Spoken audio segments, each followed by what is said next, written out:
Donc on va enchaîner donc sur le premier volet de cette journée, qui est la facilitation de l'accès aux données, avec donc en première intervention, une intervention de Gaëtan Lavenu sur la vision donc d'Esri sur la convergence Inspire Open Data. Donc Gaëtan, est-ce que tu peux donc projeter ton support? Voilà, ça doit être bon. Oui, on t'entend et on voit ton support. Parfait, merci. Eh bien, super. Bien, merci Benjamin, merci à la FIGEO de nous donner l'occasion de faire cette petite intervention. Alors effectivement, le thème de ma présentation, c'est la convergence Inspire et Open Data. Mais au-delà de parler de l'évolution, en fait, à travers l'évolution des solutions proposées par Esri, mais surtout l'évolution des solutions de plateformes de données ouvertes, et comment ça s'inscrit dans cette effectivement évolution entre Inspire, il y a déjà 15 ans, et l'émergence de l'open data.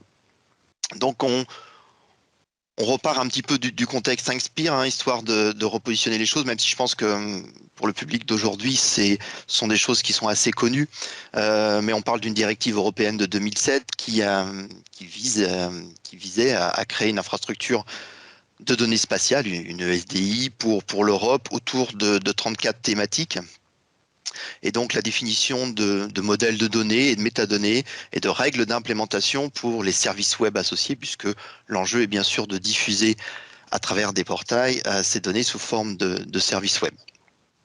Donc différents enjeux techniques dans cette directive Inspire. D'abord l'implémentation de modèles de données thématiques, mais aussi la publication de services, et principalement 3 types de services. Services de téléchargement de la donnée, qui s'appuie largement sur la norme OGC WFS, des services de visualisation qui s'appuient sur les services OGC WMS, et puis des services de découverte. D'ailleurs, on aurait pu commencer par ça, puisque c'est le point d'entrée, le point de recherche de ces contenus, services de découverte, donc qui s'appuie sur la norme OGC CSW. Bien sûr, une normalisation aussi des métadonnées. Dans Inspire, on s'appuie largement sur les standards de métadonnées ISO 1915, 1919, et puis la norme d'implémentation qui est la norme ISO 1939, avec des petits suppléments par rapport à ces normes ISO, notamment des particularités en termes d'interrogation multilangue.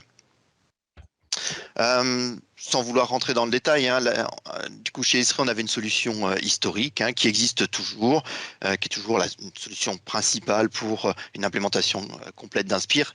Ça s'appelle ArcGIS for Inspire.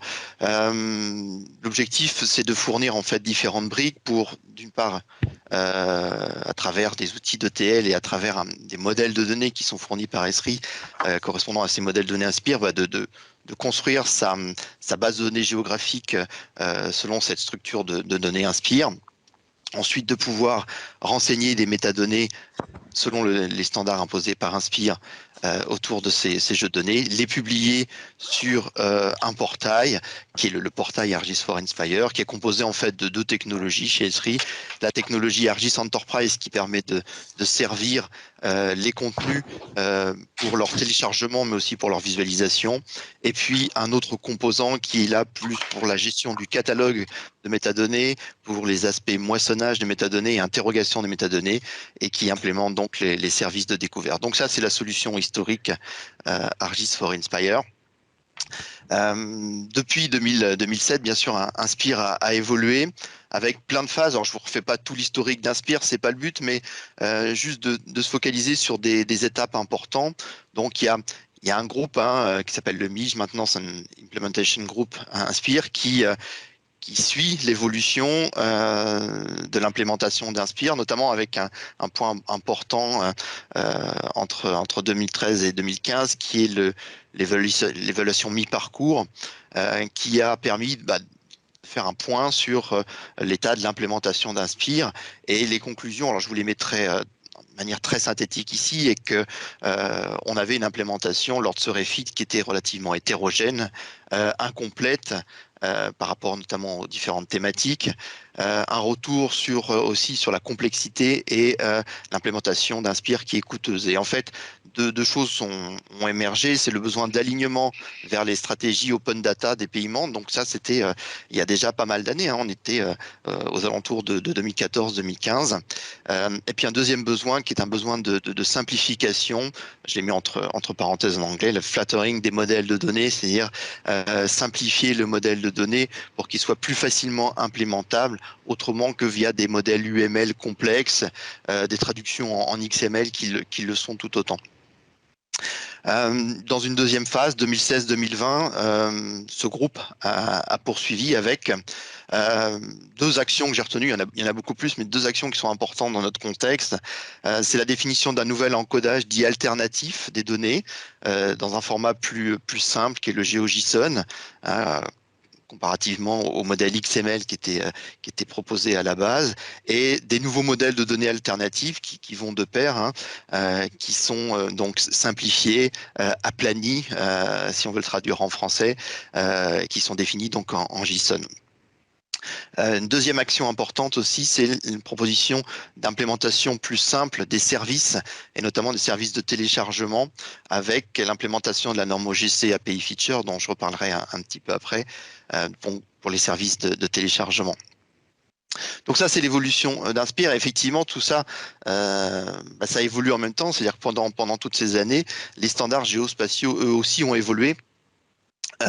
Partant des constats que les technologies du web ont évolué depuis les années 2000, hein, date des premières spécifications OGC, hein, notamment.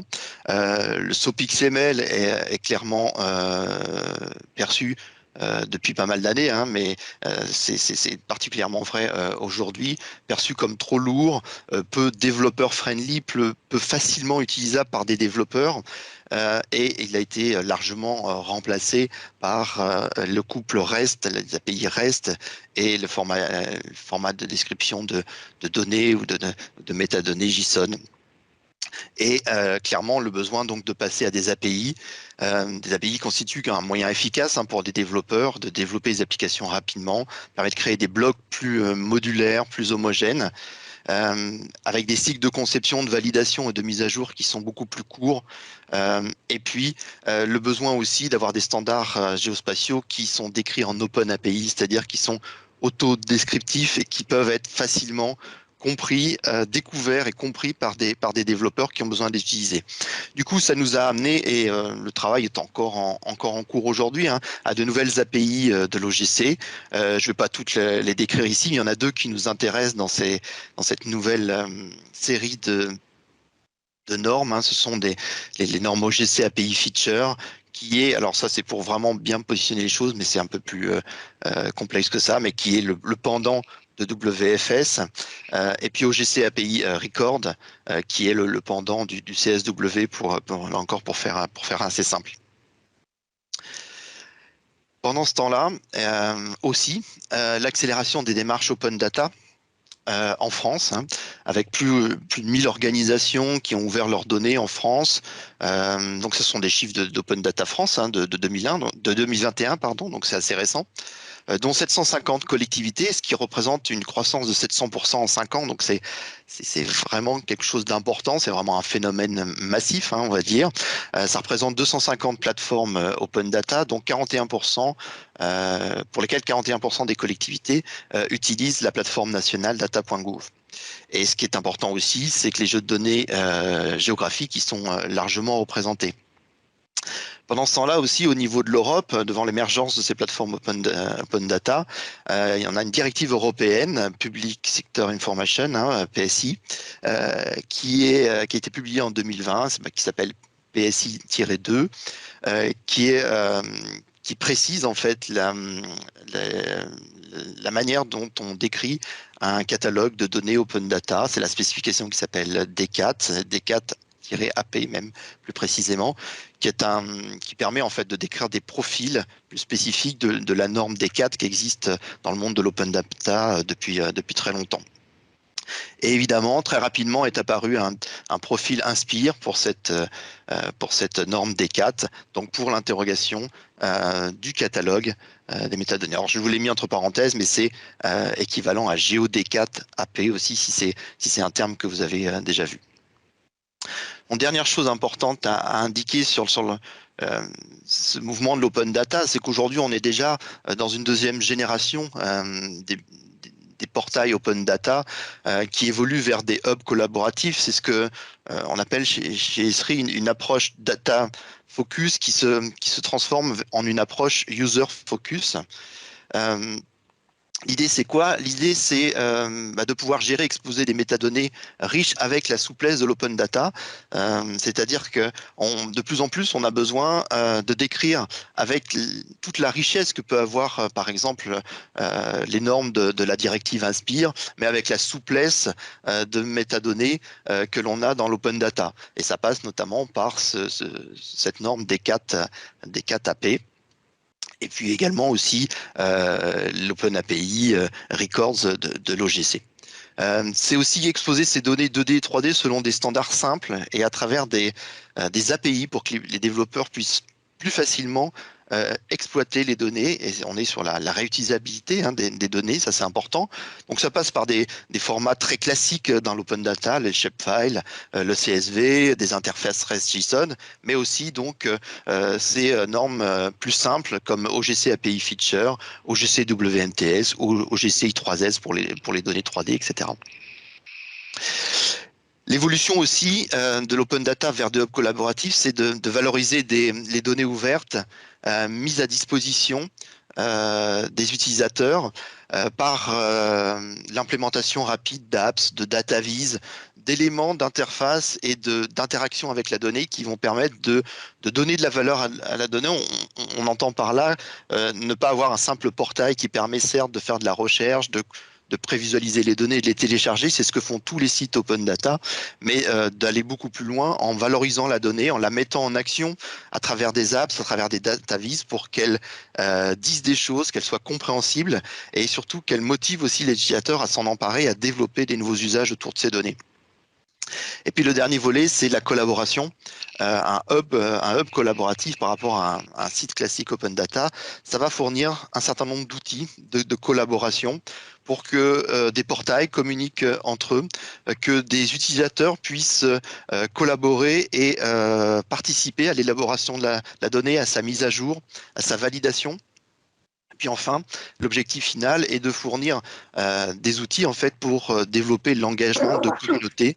Donc ça peut prendre différentes formes. C'est ce qu'on appelle chez Esri dans nos technologies la création d'initiatives, qui est en fait autour d'une thématique, autour de données, autour d'apps, d'outils qui sont disponibles à travers la plateforme, et tout ça dans un contexte de gestion de droits d'accès, de privilèges à réaliser certaines choses autour des données, d'avoir une gestion de la gouvernance autour de ces données.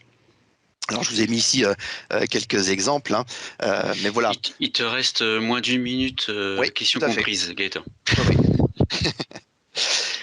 J'en arrive en fait à une de mes dernières slides. C'est ce qui nous a conduit chez Esri à développer une nouvelle solution en plus d'Argis for Inspire, qui est vraiment spécifique à Inspire et qui est l'implémentation complète traditionnelle d'Inspire, de développer une solution plus légère qui s'appelle Argis Inspire Open Data, qui vise à finalement exploiter la richesse des métadonnées et des services proposés par Inspire, mais en intégrant tout le savoir-faire qu'on a acquis depuis une dizaine d'années autour de l'open data chez Esri.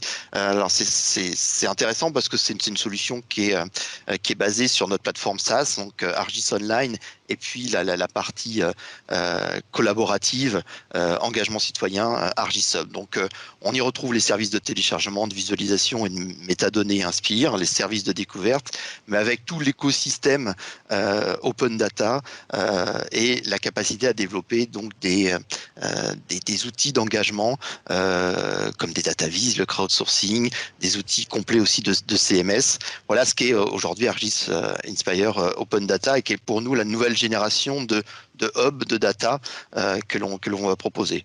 Donc je vous laisserai dans les slides ici, il y a une petite démonstration, mais que je vous ferai pas. Et puis un exemple très intéressant de portail géospatial national, celui de l'Irlande, qui est basé sur ces technologies Argis Online, Argisub. Ok, merci Gaëtan. Bon, il est 10h16, donc on va passer directement à la présentation de Vincent Fabry. Donc Vincent, si tu veux prendre le temps de partager ton support et puis d'intervenir. Alors pour les autres, ceux qui voudraient poser des questions à Gaëtan, vous pouvez le faire dans la conversation. J'ai vu que Emmanuel Mondon a mis un lien à destination de Gaëtan sur la notion de High Values Datasets au niveau européen.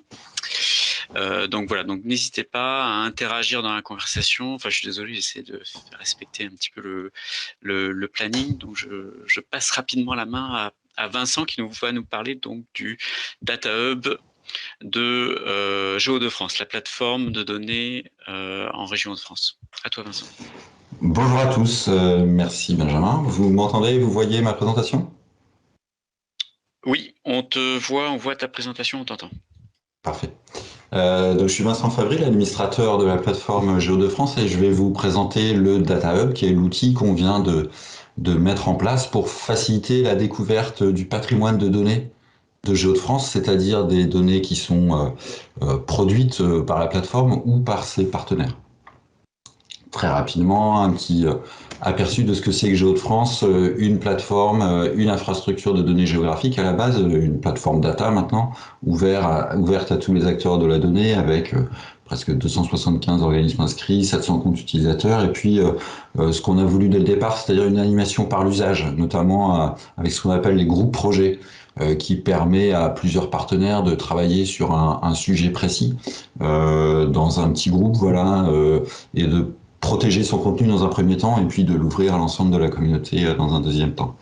Avec des données accessibles, avec des API, plusieurs terras de données sur nos serveurs, et puis pendant l'année 2021, une année un peu exceptionnelle en termes de données, puisque 6 millions d'euros ont été investis, notamment dans les données d'occupation du sol de dimension et dans le PCRS raster régional.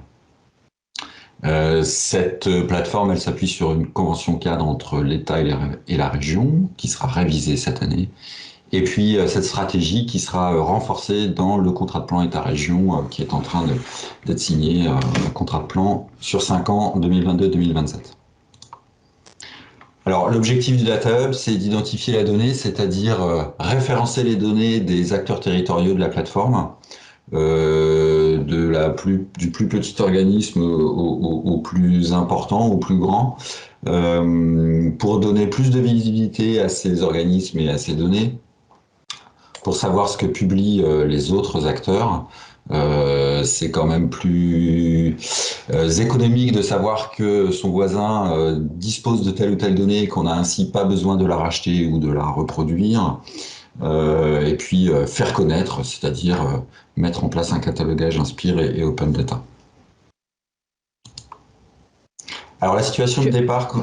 Oui. Tu as dû... Alors c'est peut-être que moi, mais tu as dû perdre la main sur ton support. D'accord, alors il faut que je repartage du coup. Voilà, c'est bon. Alors la situation de départ, quand on a mis en place la plateforme, c'était d'avoir deux catalogues. On avait fait le choix d'avoir d'abord un catalogue GeoNetwork qui contenait tous les jeux de données de la plateforme, des jeux de données qui avaient été saisis sur le GeoNetwork de la plateforme ou bien moissonnés sur d'autres GeoNetwork de partenaires. C'était le point d'entrée. Le GeoNetwork, on avait fait le point d'entrée. C'est-à-dire c'était le catalogue, celui qu'on appelait le catalogue détaillé, il contenait tous les jeux de données. Et puis à côté, on avait un deuxième catalogue basé sur l'outil SECAN, dédié à l'open data, et qui fonctionnait avec un mécanisme de moissonnage. Donc le SECAN moissonnait le GeoNetwork sur le mot-clé données ouvertes.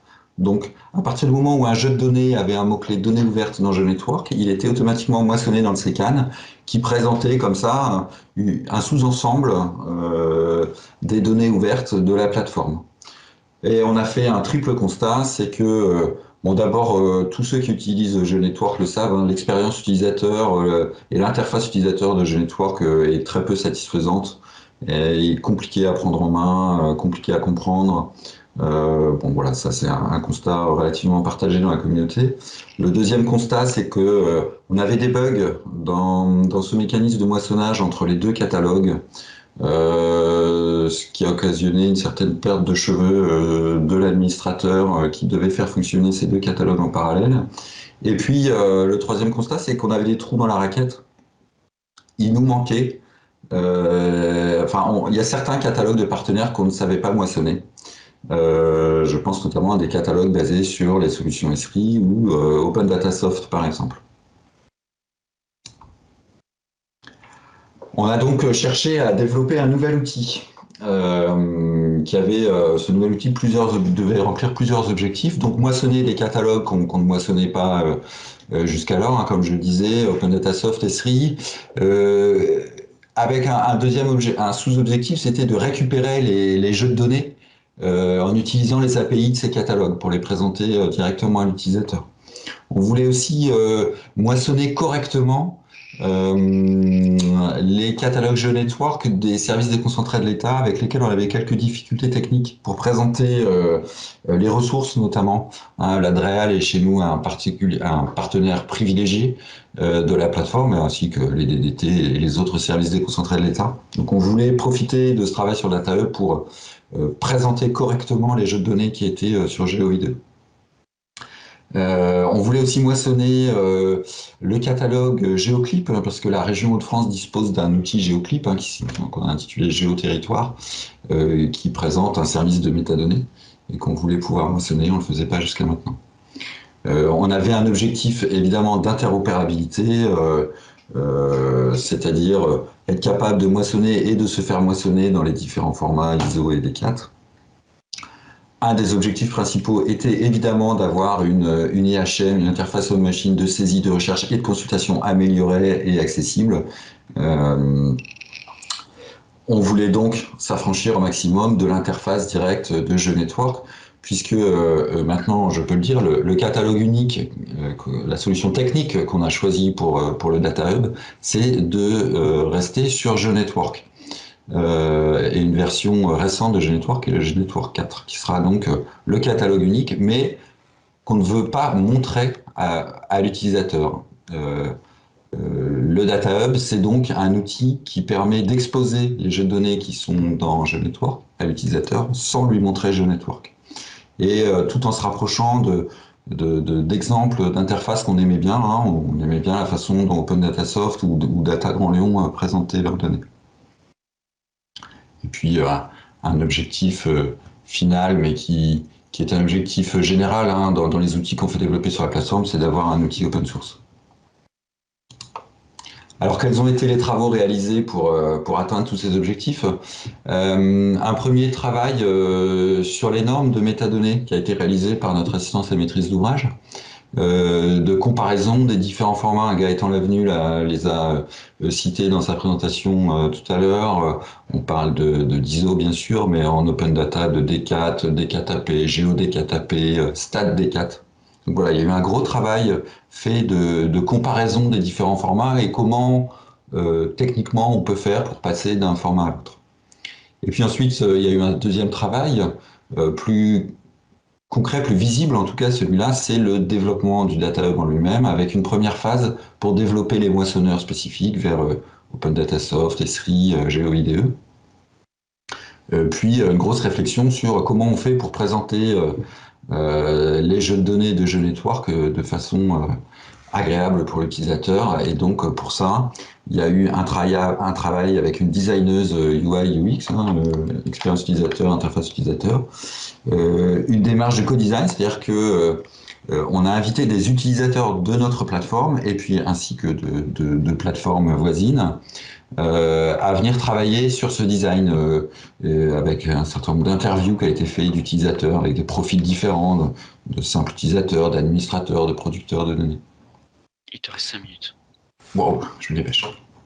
Le résultat, c'est donc le DataHub régional, pour l'instant visible sur notre plateforme de dev.geodefrance.fr/DataHub. et une mise en production cette semaine. On a mutualisé les développements comme on le fait souvent sur notre plateforme, hein, avec d'autres plateformes, en l'occurrence Grand Est, Auvergne-Rhône-Alpes, Bretagne. Et puis on a été contacté par un certain nombre de plateformes à qui on a déjà présenté le Data Hub et qui sont très intéressés. Alors je passe tout de suite aux résultats.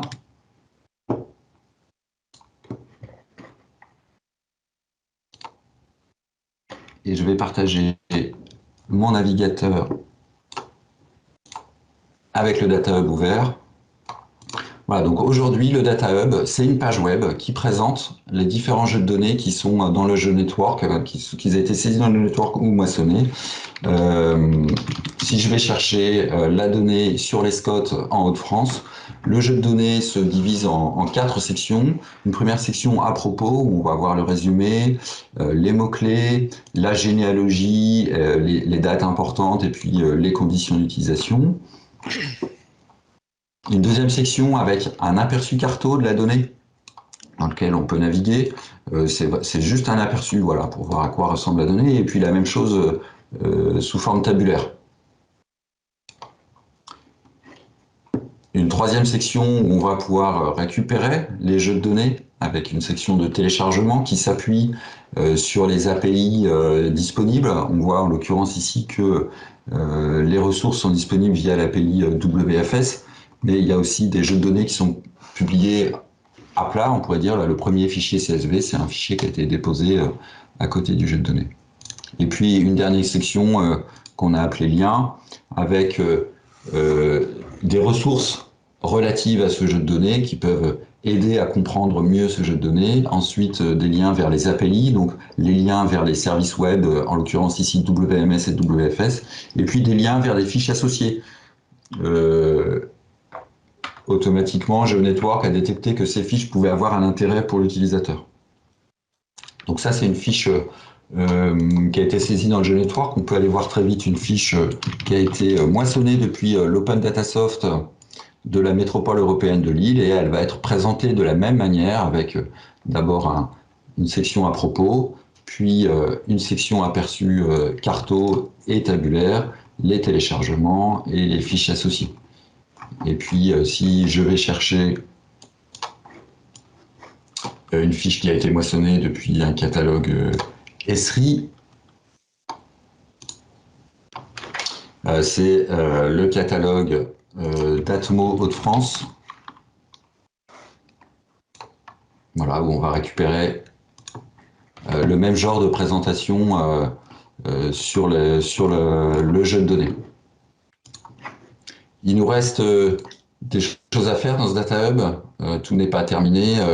On voudrait développer la data vise, développer éventuellement la marque blanche. Mais le premier chantier, ça va être de développer une interface de saisie pour que les utilisateurs de la plateforme puissent saisir leur jeu de données dans ce genre d'interface et pas dans l'interface de GeoNetwork. Est-ce que je suis dans les temps, Benjamin ? Oui. Est-ce que tu as terminé ? Oui. Alors, juste, moi j'ai une petite question. Enfin, je connais la réponse. Hein, mais c'est en termes de. Donc, Jeux de France est basé essentiellement sur du jeu orchestra. Enfin, la solution technique Orchestra qui est déployée sur pas mal, sur un certain nombre de plateformes de données plutôt à l'échelon régional, mais pas que. Et le Data Hub, là, ça a été développé, mais c'est pas, enfin, c'est quelque chose qui est relativement indépendant, si je comprends bien, de Jeux Orchestra. Oui, on avait une volonté de faire un outil open source, mais aussi un outil relativement indépendant de la plateforme. Donc, la seule dépendance du Data Hub à un outil existant, c'est GeoNetwork 4. Ce qui fait que le Data Hub peut être déployé sur d'autres types de plateformes que des plateformes GeoOrchestra. Ok, merci.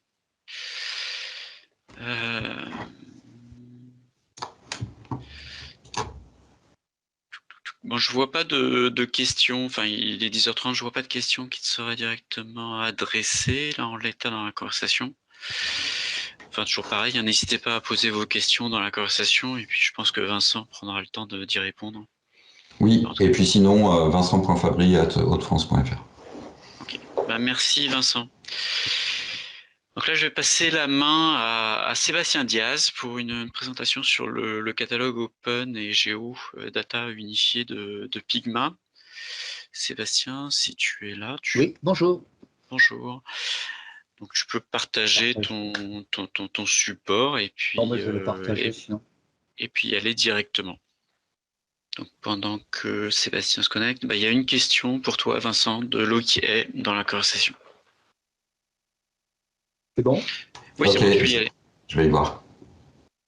Alors, bonjour tout le monde. Alors, la plateforme Pygma, c'est la plateforme en région Nouvelle-Aquitaine, donc il y a l'agrégation de région Aquitaine, Poitou-Charentes, les ex-régions Aquitaine, Poitou-Charentes et Limousin, donc qui avait une permis de compétence sur l'ex-Aquitaine qui s'est étendue à la nouvelle région.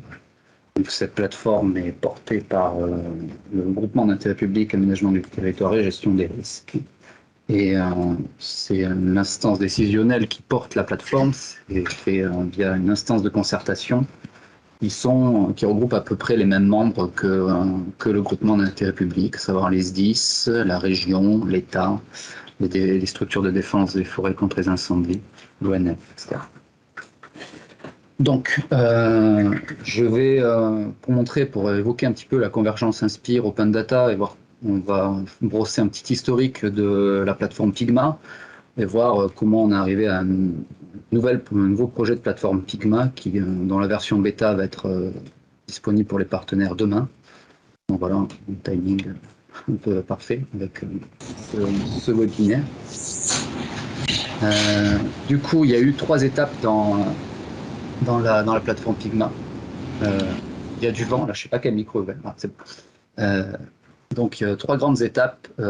Une première étape prototype, une deuxième étape de plateforme entre 2011 et 2022 et une nouvelle étape le jour à partir de l'année 2022. Donc première version prototype, impulsion via la directive Inspire avec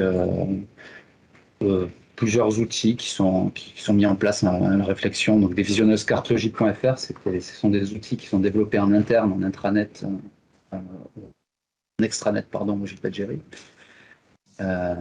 Et un catalogue géosource, voilà, pour commencer, qui s'appelait à l'époque un catalogue pédagogique. Commencer à prendre en main un petit peu ces plateformes Inspire.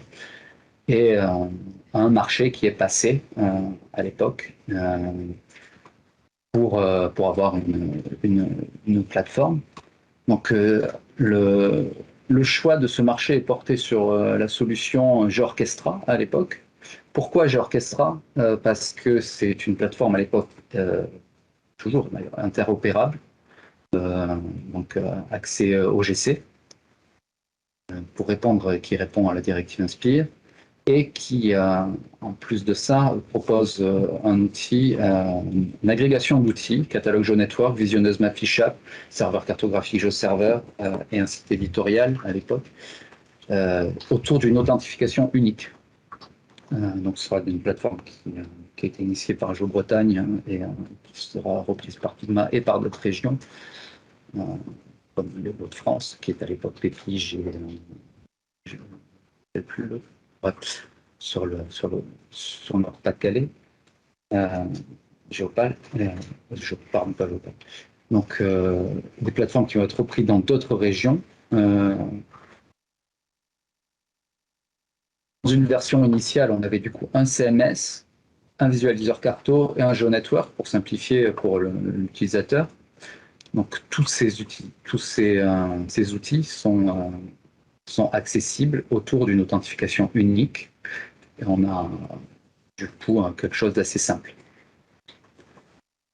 À mesure du projet, vont être ajoutées des briques. En 2013, on se rend compte qu'on a besoin d'un outil un peu performant de téléchargement, notamment des données volumineuses. À l'époque, on rediffusait les données IGN notamment, qui étaient diffusées dans le cadre d'une diffusion au coût marginal, DCM. Des données d'OCS assez volumineuses aussi, qui étaient difficiles de transiter via de simples flux pour des questions de performance. Ensuite, voilà, bon, premier besoin 2013. Donc, on a un nouvel outil qui est lié à l'authentification unique de la plateforme et qui devient en quelque part un silo pour la gestion de données à part. On a des besoins ergonomiques sur les plateformes, de plus en plus de retours sur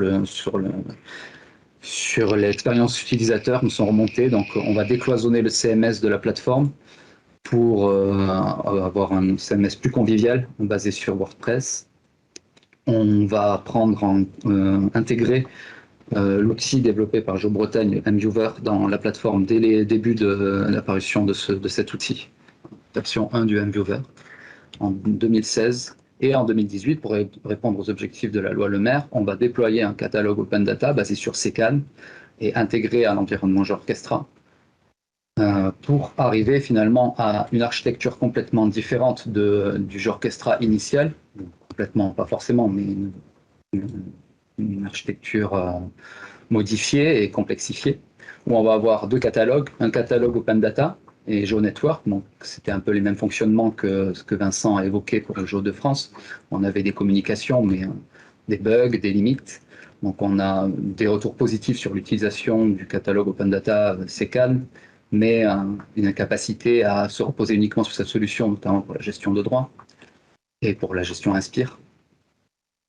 On a un visualiseur cartographique Mafishap qui, au sein de la communauté Jorchestra, des réflexions et des travaux sont menés pour le transformer. Et on garde toujours ce mViewer. Et on a cet outil de téléchargement. Donc, on a une plateforme voilà, qui est un peu découpée en différents silos, ce qui pose des problèmes d'accès, de recherche de données pour les utilisateurs, mais aussi des problèmes de gestion pour l'administration. Du coup, un nouveau marché est passé et une nouvelle solution est choisie. C'est la solution OneGeoSuite qui va proposer de l'amélioration, une centralisation de la recherche, une unification autour d'un seul catalogue, une simplification de l'administration des données, de la publication des données et de l'accès aux données, avec tout un travail d'ergonomie pour la publication et surtout la recherche de données, facilité aussi bien pour les utilisateurs que pour les administrateurs des données. Donc c'est une plateforme qui va se baser sur ce qui a été fait pour DataSud, OpenIG et DOBFC et sur l'interface du Grand Lyon. Aujourd'hui, sur la plateforme Pigma, à terme, là on va sur la version bêta, mais quand on passera en production, on aura sur le CMS une barre de recherche qui en autocomplétion viendra taper sur le catalogue unifié Pigma. Une nouvelle visionneuse expert qui va remplacer Mafishap, qui est à le déployer. Et on garde les mViewer déployés dans le cadre de la plateforme. Donc, dans ce catalogue unifié, on tape dans la barre de recherche, on a un ensemble de résultats présentés comme des résultats classiques dans des moteurs de recherche. Donc, on est tous aujourd'hui dans les interfaces. On se base sur un concept de dataset, jeu de données, comme l'ensemble des catalogues, avec un aspect métadonnées sur un modèle unifié, que je vais vous présenter juste après, et à ce jeu de données, donc on a un ensemble de descriptifs de métadonnées auxquels on va ajouter des ressources.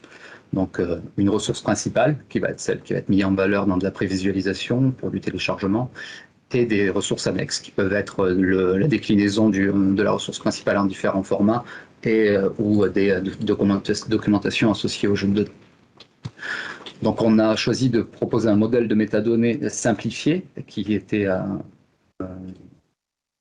la croisée, en fait, une synthèse d'un modèle de données Inspire, des champs de données Inspire, et de champs descriptifs Open Data.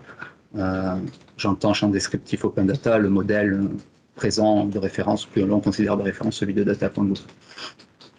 Donc, voilà. Ouais. Il te reste 5 minutes. OK.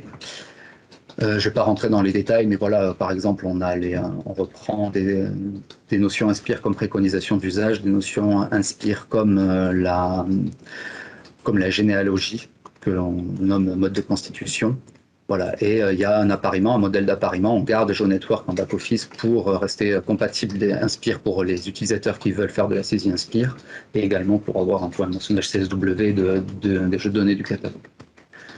Un modèle descriptif de la ressource qui reprend un petit peu le modèle de DataGouv, qui est intéressant avec une notion de millésime qui est rajoutée pour notamment des données comme l'occupation du sol qui ne sont pas forcément mises à jour régulièrement, mais c'est la date millésime qui importe. 4 niveaux d'ouverture sur la plateforme. Un niveau privé, donc ouverture limitée à mon organisation, une ouverture recherche, je partage les informations de métadonnées sans partager la consultation et le téléchargement. Un onglet, une ouverture consultation, je partage la recherche mais également la consultation, prévisualisation tableau ou carte. Un onglet et un niveau de téléchargement où là c'est le niveau maximal. J'ai accès aux informations de métadonnées, à la prévisualisation et au téléchargement de la donnée.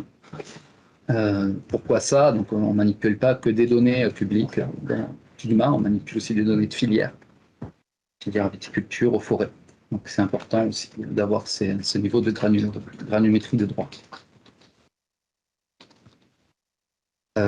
Donc on a un ensemble, voilà, le catalogue se présente comme ci, donc je vais peut-être aller le voir, et on a un nouveau visionneuse, je vais peut-être pas présenter. Je vais vous présenter là le catalogue, on va aller le voir. Donc où on en est, là on a la centralisation des données, gestion des données finalisée, reprise des données cartographiques finalisée, déploiement du nouveau visualiseur finalisé, reprise des moissonnages, hein, c'est NeoGeo, prestataire, va présenter la partie un petit peu indexation, moteur de recherche, on ne voulait pas empiéter là-dessus, mais c'est pas vraiment un moissonnage, c'est de l'indexation, voilà. On va faire référence, une référence distante et récupérer des informations nécessaires descriptives du jeu de données pour pouvoir glisser rapidement sur le catalogue source. Ce qui reste à finaliser, c'est de la reprise de données GeoNetwork, et en bonne voie. Finalisation du moteur de recherche, où là on indexe le contenu des jeux de données et les contenus informatifs des jeux de données. Il reste à valoriser le patrimoine éditorial aussi du site et le moissonnage de l'indexation de catalogue Open Data Soft. On finalise les liaisons avec DataGroup, voilà, ça c'est juste préparer la bascule. Et des évolutions à venir sur 2022 qui vont aller un peu dans le sens de ce que va présenter Jérôme Boutet pour DOBFC avec des modules de data visualisation et des tableaux de bord qui seront aux travaux de 2022. Alors, je vais peut-être vous montrer à quoi ressemble la plateforme. Donc voilà, faut imaginer, là, comme je vous ai montré, on ne l'a pas mis en production parce qu'on est sur la version bêta, mais on aura cette barre de recherche depuis le site Figma. Quand on arrive sur cette barre de recherche, on arrive sur le catalogue avec un ensemble de fils. Donc on voit là qu'on a repris l'interface du Grand Lion pour le front. Si je cherche une donnée, je peux aller, j'ai différents retours. Donc là, j'ai 223 jeux de données. Je peux filtrer après par organisme, par exemple. Donc j'ai la base adresse de la Dordogne. J'ai les informations sur la base adresse de la Dordogne avec le logo, des informations de base basées sur le modèle simplifié. J'ai accès à données, donc on est limité à 10 000 sur la prévisualisation. Je peux accéder, filtrer mes jeux de données, par exemple. Voilà. Filtrer mes jeux de données, je peux après derrière télécharger mes jeux de données, ma ressource principale. Voilà. Donc là on a l'ensemble des balles de la Dordogne qui sont mis à jour. On a aussi de la prévise carto. Hop. Littoral.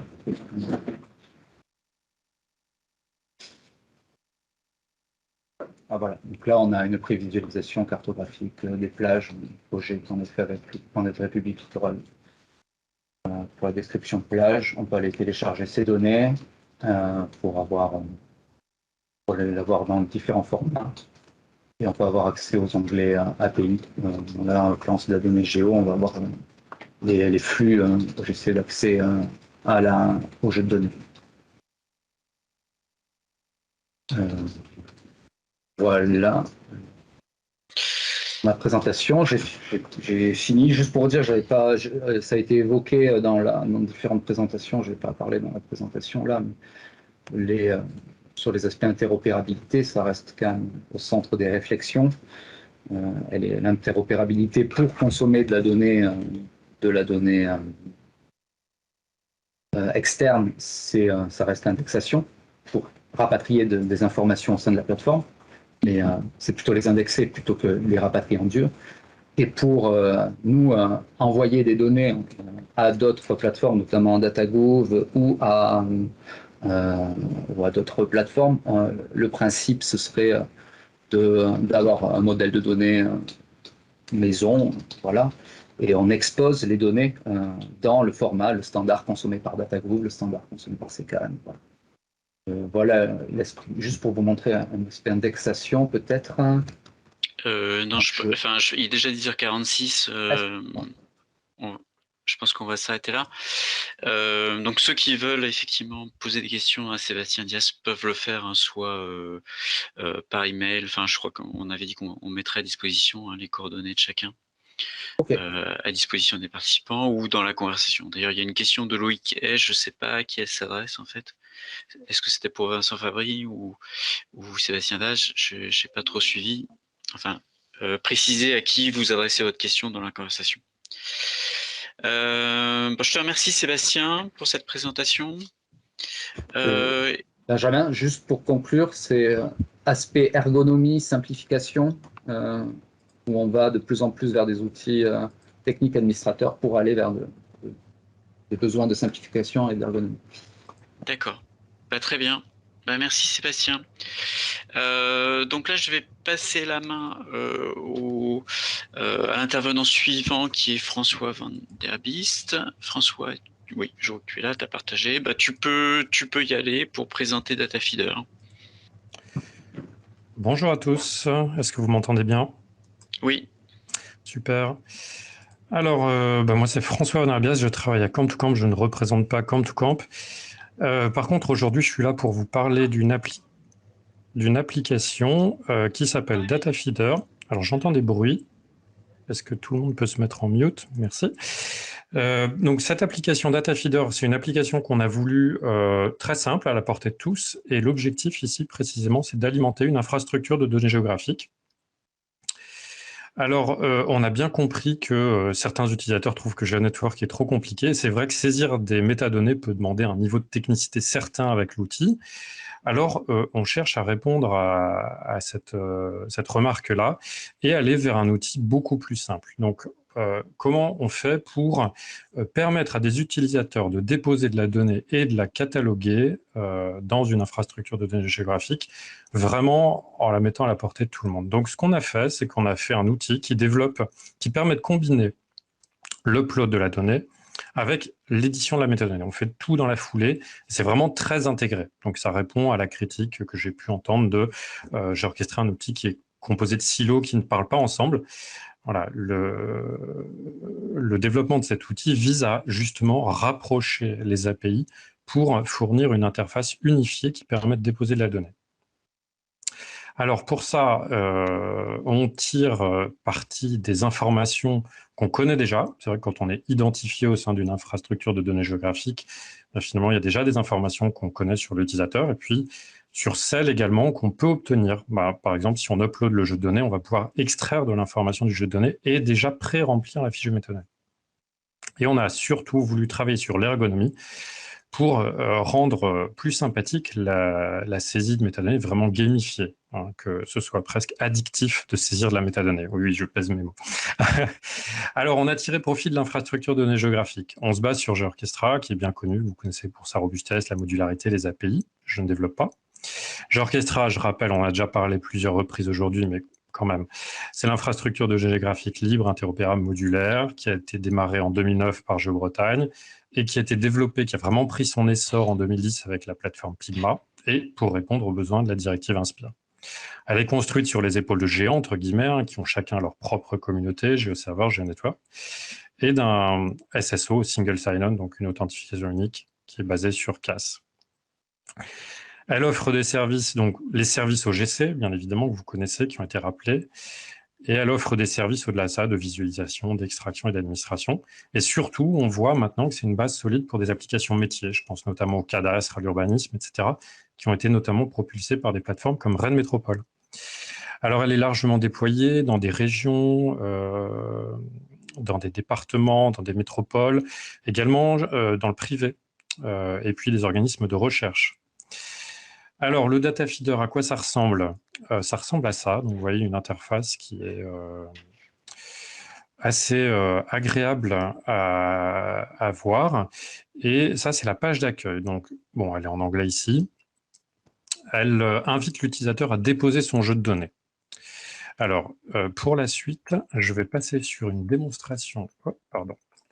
Je vais passer sur une démonstration que j'ai enregistrée et que je vais passer en plein écran en espérant que la vidéo passe chez vous. Alors, est-ce que ça se passe bien? Est-ce que vous arrivez à voir le curseur bouger? Donc là, je vais faire une pause. Ça se passe bien? Ça se passe bien pour l'instant, oui. Super. Donc là, l'utilisateur dépose en glisser-déposer son fichier. On n'a pas vu le glisser-déposer, mais on voit que le nom du fichier est rempli. L'utilisateur cherche à transférer. Alors, il faut qu'il coche la case « J'ai le droit de publier cette donnée ». On ne peut pas uploader n'importe quelle donnée. La donnée est très vite analysée côté serveur et on extrait et on représente notamment le nombre d'entités, sa bounding box et un exemple d'attribut d'un objet. Une fois que c'est fait, l'utilisateur valide l'analyse initiale et saisit, et est guidé par un fil d'Ariane pour ça. Il saisit les métadonnées basiques que sont le titre et l'abstract dans un premier temps.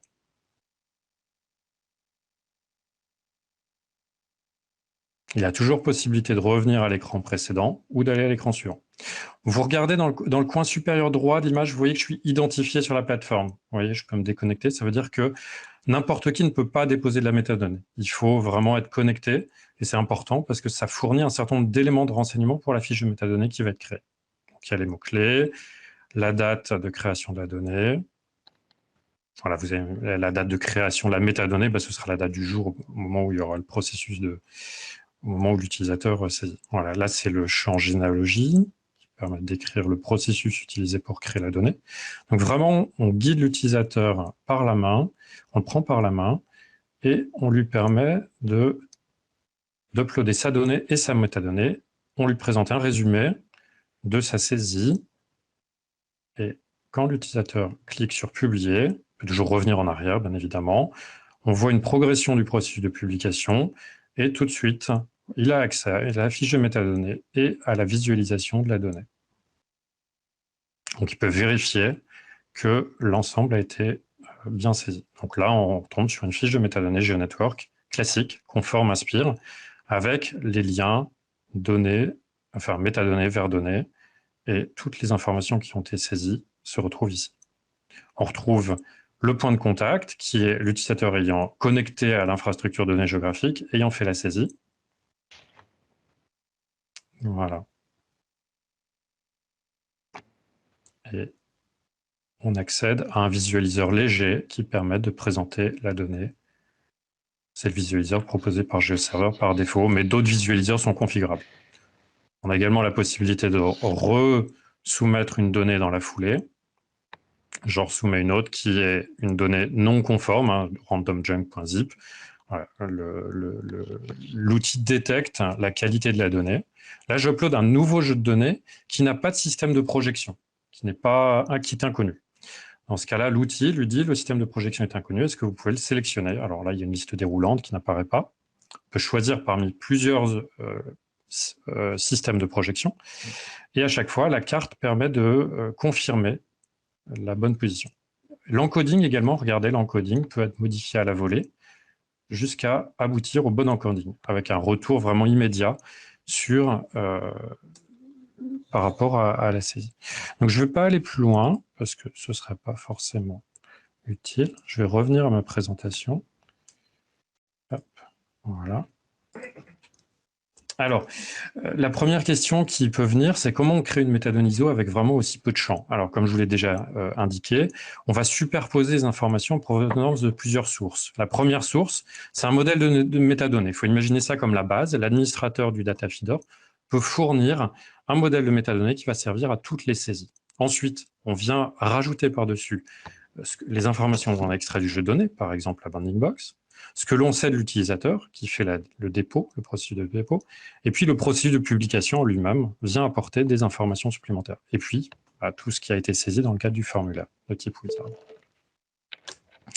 Donc la métadonnée référence bien la donnée, on l'a vu. Mais Olivier, oui, bonjour, je t'embête. Alors là, il y a quelqu'un qui parle en même temps. Voilà. Oui, je vais couper. Merci. Qui peut accéder à la métadonnée? Ok, je te remercie. Je te remercie grandement. Non, c'est... Ouais. Les données sont... On peut se poser la question, les données qui sont uploadées dans l'outil, où est-ce qu'elles sont stockées? Elles sont stockées dans une base PostgreSQL, l'infort est fait à la volée, dans une base de données dédiée au data feeder, dans un schéma spécifique rangé dans l'organisation dans un schéma au nom de l'organisation de l'utilisateur. Elles sont publiées évidemment par GeoServer, etc. Je passe les détails. Donc la donnée référence à métadonnées, je passe. Les droits sur les données ne sont pas impactés par le data feeder. L'application a été faite avec des technologies Java, donc du Spring, Spring Boot, Spring Batch, GeoTools, etc. On a développé un client REST pour GeoServer GeoNetwork qu'on a contribué. Et surtout, ce développement data feeder nous a permis de démarrer une nouvelle librairie qui s'appelle GeoNetwork UI, qui fournit des web components, des composants web, pour ceux qui connaissent, qui permettent de créer des interfaces pour des outils de catalogage, dont vous avez vu un exemple avec le Data Hub juste avant, présenté par Vincent Fabry. Le Data Hub est un exemple de réutilisation de cette librairie GeoNetwork UI qui fournit des composants pour créer des interfaces de catalogage. Le Data Feeder est disponible sur les licences GPL v3. Et voilà, comme je dis, tous les composants qui ont été développés sont sous licence libre, y compris le client GeoServer Java REST qui a été contribué à GeoServer. Si vous voulez l'essayer, alors évidemment, il y a la solution Docker que vous pouvez retrouver dans ce dépôt-là. Elle est un petit peu technique, mais en quelques 2-3 lignes de commande, vous pouvez avoir un GeoOrchestra qui tourne localement sur votre laptop, alors Linux évidemment, mais qui permet de faire un essai du data feeder. Alors, les axes de développement futur du produit, on aimerait gérer le cycle complet de vie de la métadonnée avec la capacité, Vincent l'a indiqué, d'éditer la métadonnée, d'offrir le même niveau de convivialité pour éditer la métadonnée, et donc d'avoir un GeoNetwork qui serait vraiment le moteur en back-end, mais qui ne serait plus visible, mais d'offrir des interfaces beaucoup plus agréables à utiliser. On voudrait supporter plus de possibilités en entrée sur les formats de fichiers supportés, notamment des rasters également, au-delà des données vectorielles. Et pourquoi pas déposer un PDF ou un CSV également, donc de la donnée non géographique pour aller vers la dynamique actuelle de l'open data. Donc on remercie toute la communauté open source qui a mis à disposition les librairies qu'on a utilisées. C'est un travail d'équipe, il y a 8 développeurs à travers le monde qui ont travaillé sur cette application. On a bénéficié du soutien financier du département de la Haute-Loire pour ce faire. Vous pouvez me contacter avec les informations que vous retrouvez dans le support de la présentation. Et juste pour finir, la communauté GeoOrchestra se retrouve au mois de mai à Perros-Guirec. Je dirais la communauté GeoOrchestra. Et au-delà de ça, toutes les personnes qui sont intéressées par les infrastructures de données géographiques sont les bienvenues, puisqu'on n'est pas vraiment, enfin on n'est pas centré sur on va parler de GeoOrchestra, mais GeoOrchestra n'est pas l'unique sujet de discussion. On va plutôt parler des questionnements que toutes les plateformes de données géographiques et au-delà de la donnée ouverte se posent actuellement.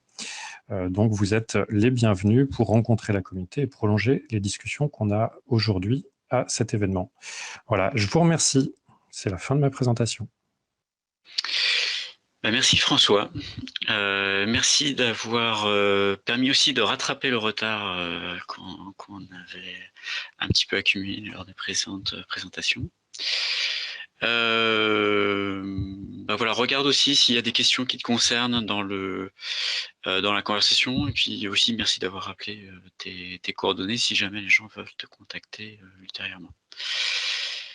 Voilà. Donc, bel exemple d'interopérabilité, de modularisation, c'est parfait, merci. Donc là, je vais passer la main pour la dernière présentation de ce premier bloc de la journée, là, ce premier atelier sur les solutions techniques pour faciliter l'accès aux données. Donc, je vais passer la main à Elsa Babani de Neogeo Technologies, Est-ce que Elsa, tu es là? Oui. Oui, je suis là. Bonjour Je te à tous. laisse. Bonjour. Benjamin. Je te laisse. Ouais. Je vais partager mon écran. Je vais couper ma caméra simplement pour récupérer un peu de bande passante. Est-ce que vous m'entendez bien? Oui, on t'entend bien. J'entends bien. Ok, parfait. Et est-ce que vous voyez toujours mon écran avec ma présentation? Oui. Ok, super. Donc voilà, donc bonjour à tous. Je suis Elsa Babani, donc chef de projet chez NeoGeo Technologies et responsable du support utilisateur. Donc je vais vous parler de OneGeo, un moteur de recherche que l'on place au cœur des plateformes pour améliorer les recherches utilisateurs. Donc je passe la slide. Vous voyez bien les slides défiler, hein? Super, merci. Donc en premier lieu, juste quelques éléments de contexte. D'une part, NeoGeo a travaillé à l'élaboration de plateformes de données. Donc cette plateforme, qui dans sa première version, on a appelé l'IDGEO V1, qui permet de publier des données géographiques et non géographiques, et qui permet également à l'utilisateur d'être dans un environnement unique pour déposer ses données de divers formats et éditer les métadonnées associées. Cette plateforme doit lui permettre de lancer des recherches globales sur l'ensemble des données déposées dans la plateforme depuis une interface de recherche d'un catalogue unique. En parallèle à ça, NeoGeo a travaillé à l'élaboration du moteur de recherche OneGeo. Et là, il s'agissait en fait d'inventer un outil qui permette d'indexer des contenus spécifiques. Alors, comme par exemple des informations contenues dans des délibérations publiées au format PDF, ou encore faire remonter des informations exposées par des flux WFS, donc aller chercher ce qui est exposé quand on requête, quand on envoie des get features. Un autre besoin, donc là c'était pour géofoncier, ça a été de pouvoir stocker des informations, mais aussi de précalculer certaines valeurs avant leurs expositions, donc c'était des prix au mètre carré pour les DVF. Et puis, pour finir, pour 2 des installations des plateformes, on a proposé de compléter le strict catalogue de la plateforme IDGEO par une instance de OneGeo, donc sur IDEO BLC et OpenIG, pour permettre aux utilisateurs dans un autre environnement, un environnement juste à côté de la plateforme, de lancer des recherches sur des contenus différents et plus variés que ce qui était strictement contenu dans leur plateforme. NeoGeo a pu faire les constats suivants. Il fallait réfléchir à une nouvelle plateforme, une nouvelle solution qui réponde aux besoins suivants. Rassembler dans un environnement commun des informations sur des données variées, ça d'accord, dans des formats qui soient variés, géographiques, non géographiques. Bon. Permettre également aux utilisateurs de lancer des recherches dans diverses sources, pas uniquement dans un seul catalogue de données, mais en fait dans plusieurs catalogues de données, dans des catalogues de données de partenaires par exemple, sans forcément multiplier toutes les informations ni toutes les données. Et aussi, pour finir, interroger des contenus, les contenus des données elles-mêmes, les attributs eux-mêmes, en plus des métadonnées. Voilà, donc c'est ce qu'on a fait, ce qu'on essaye de faire dans cette nouvelle solution OneGeo Suite, donc ce qu'on installe chez Pigma, ou dans la nouvelle version, voilà, dans cette nouvelle version, dans laquelle on replace le moteur de recherche OneGeo au cœur de la plateforme, qui donc devient capable d'indexer des données attributaires de données géographiques, des éléments de métadonnées, des données tabulaires, des contenus éditoriaux, des réutilisations, pourquoi pas, si un service web les expose, et aussi des informations issues de catalogues de partenaires. Donc juste un petit schéma rapide pour décrire ce qu'est en fait OneGeo. Donc c'est un peu à voir comme une factory d'API. On a des API en entrée, enfin des services de données en entrée, et on en a aussi à la sortie. Donc en entrée, on a des API, des services de données, des sources de données. On crée des connecteurs à ces sources de données et puis on configure ce qu'on appelle des profils d'indexation. Là, on sélectionne les données, c'est-à-dire les attributs que l'on souhaite indexer. On peut préparer un peu ou transformer un peu ces données pour ensuite améliorer les recherches. Par exemple, ça peut être donner un alias ou associer un catalogue entier à une thématique particulière.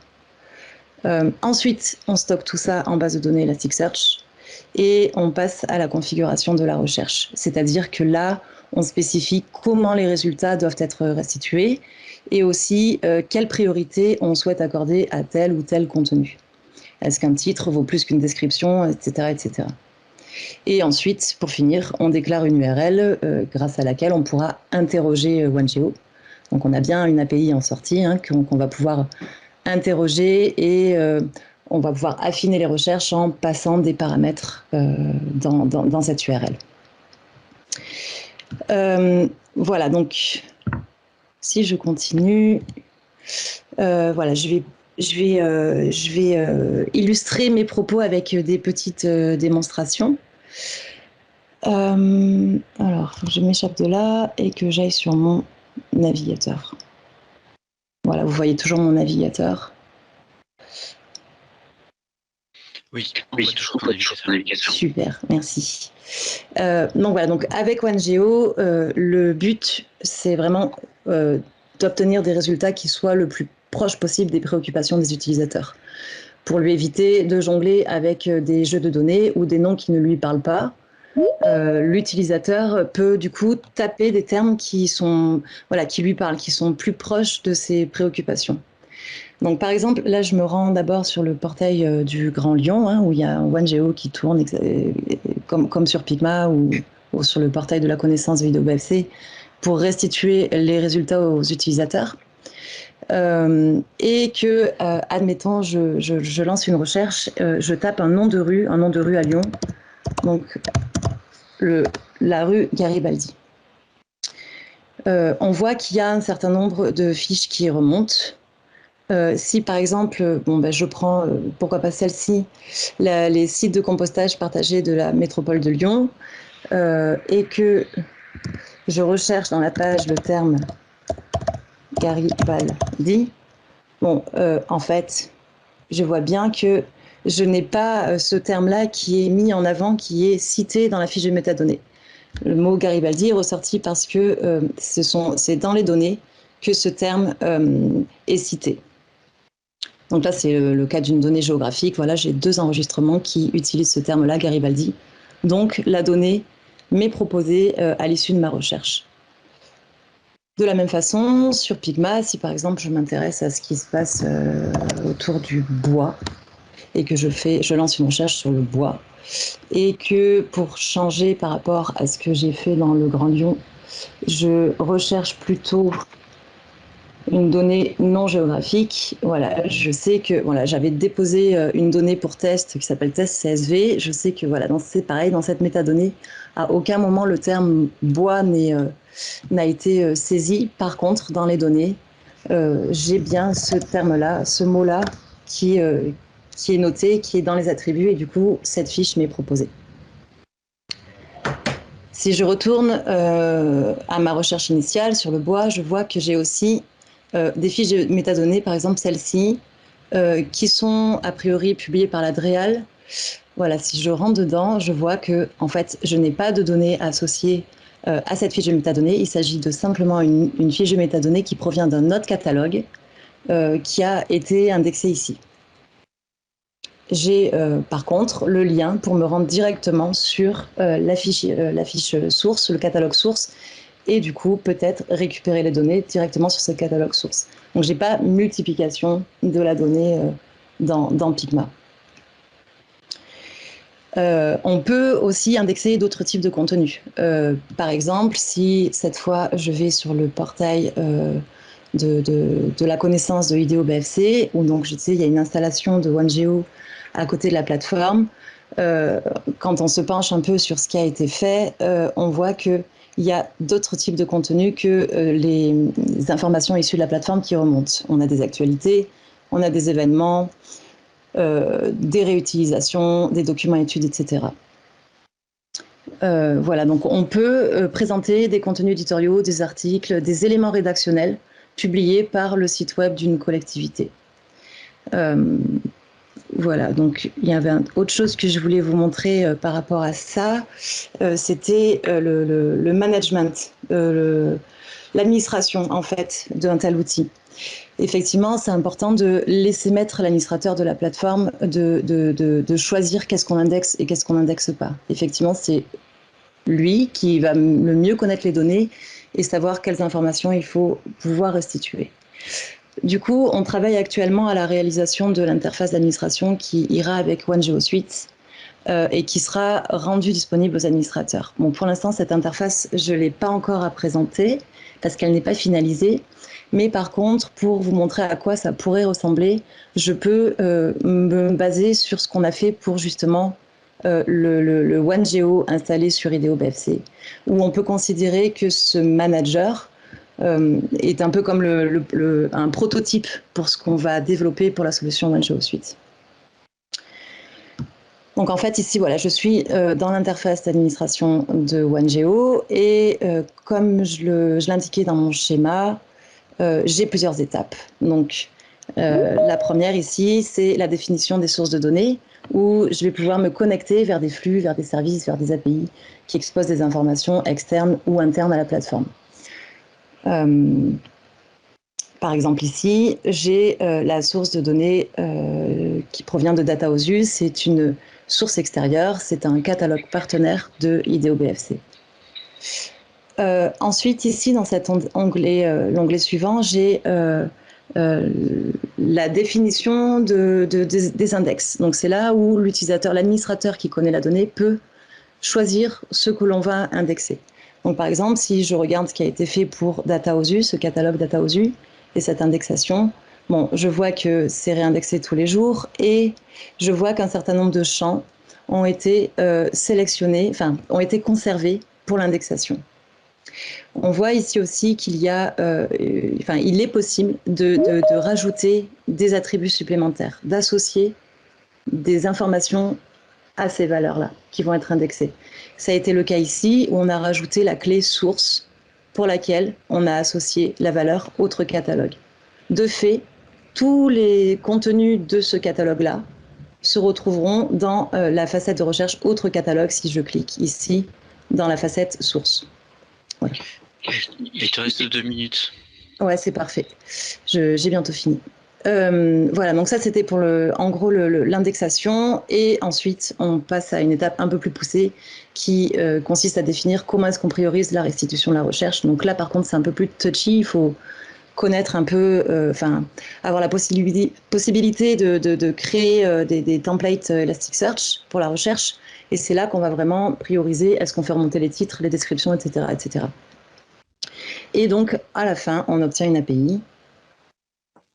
Voilà, donc j'ai exactement la même chose qui remonte, que je vois ici. Ce sont les mêmes résultats que je peux avoir dans le portail.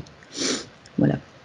Voilà, donc ça nous semble assez intéressant, cette idée de pouvoir soit avoir une recherche globale sur un ensemble d'index, mais aussi de pouvoir créer des index thématiques métiers, par exemple en associant une thématique ou des thématiques à certains contenus pour pouvoir restituer des données d'une thématique particulière. Et alors là, on pourrait imaginer cibler des contenus proposés dans une page d'un groupe de travail, par exemple. Voilà. Je m'arrête là pour cette présentation. Je laisse ici mes coordonnées ou nos coordonnées si jamais il y a d'autres besoins d'interaction. Et je vous remercie pour votre attention. Merci Elsa. Donc, pour information Elsa, il y a une question qui t'est adressée par Clément Jacquemet sur la licence des Elasticsearch. Alors, je suis pas sûr que tu aies la réponse à cette question. Et en plus, je pense que cette question touche beaucoup de plateformes aussi qui utilisent GeoNetwork, en tout cas GeoNetwork 4, puisque Elasticsearch est inclus dans GeoNetwork aussi. Donc, je pense que c'est une question générale. Donc, ceux qui veulent y répondre peuvent y répondre. Mais pas sûr que vous ayez la réponse. Mais bon, voilà. Oui. Ensuite, il y avait une question d'NB Gong, très générale aussi. Tous ces outils, toutes ces plateformes présentées ce matin sont-ils interopérables? Alors, l'idée, c'est d'être présenté effectivement des projets enfin des outils qui soient interopérables, mais il faut bien voir que l'interopérabilité peut avoir plusieurs niveaux. C'est-à-dire qu'il y a des outils qui peuvent être très interopérables par rapport à tel ou tel standard, et d'autres moins interopérables. Enfin, voilà. Enfin, tout dépend en fait de vos attentes en termes d'interopérabilité. Enfin, je ne vais pas aller plus dans le détail que ça. Voilà. Bon, merci Elsa pour ton intervention, ta présentation. Merci beaucoup. Moi, j'avais une question quand même. Oui. Du coup, comme du coup, vous exposez les recherches qui ont été préparées sous forme d'API, ça veut dire que des partenaires des plateformes peuvent en fait utiliser ces recherches dans leur propre site, dans leurs propres outils. Tout à fait, ouais. Les URL peuvent être transmises et exploitées. En fait, il suffit de créer une interface pour les exploiter. Elles sont publiques.